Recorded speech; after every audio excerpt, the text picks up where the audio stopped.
OK，咁接下嚟咧就講我哋第二題啦。咁第二題有55% 嘅人啱嘅。咁其實 DSE 入面有個定義啦，就係70%以上啱咧，就係一條簡單嘅題目啦。5到7成就係正常啦。咁低過5成其實已經係 difficult， 所以其實呢一條已經好挨近一條難嘅題目噶啦。咁所以我哋睇翻呢一條啦，我哋第一個狀況啦。咁大家留意翻兩個狀況，佢係分開嘅。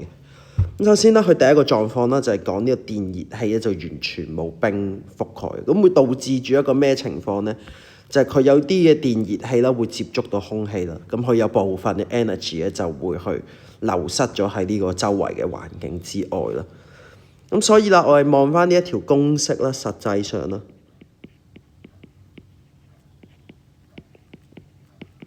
嗱呢個係我哋計算嘅時候啊。咁我哋實際上咧，我哋嘅 E 咧係冇咁大嘅，因為我哋有部分嘅能量咧係落唔到去啲冰度噶。咁但係我哋就係睇佢嗰個，我哋計呢一個題目啊，做呢個實驗嘅時候，我哋係用呢個焦耳計去量度翻佢嗰個電熱器有幾多能量嘅啫嘛。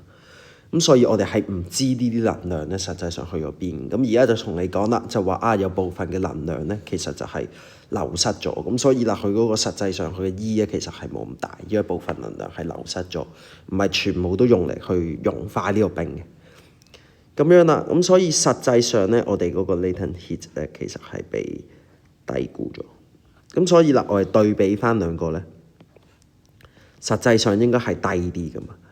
咁所以啦，佢計算嘅時候，佢其實係高估咗嗰個 latent heat， 咁所以就係增加啦，咁樣係啦，因為我呢度低咗嘛，實際上係低啲，咁我計嘅時候咪高估咗咯。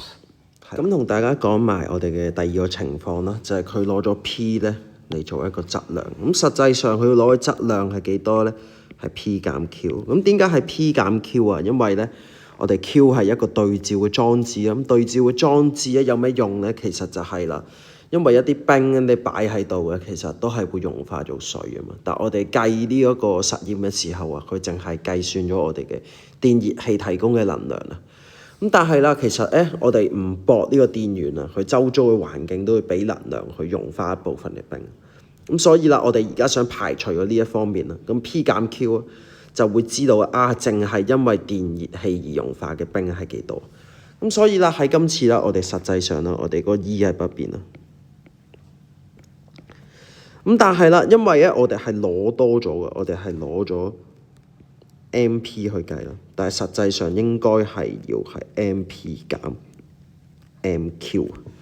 咁所以啦，我哋實際上咧個 M 咧係冇咁大嘅，即係我哋其實用唔到咁多冰啊。咁所以啦，我哋咧其實咧呢個數字啊係上升，咁所以實際上咧佢嗰個數值咧係高啲嘅。咁所以啦，我哋一個計算量咧其實就係減少，咁所以呢條咧答案就係 D 啦。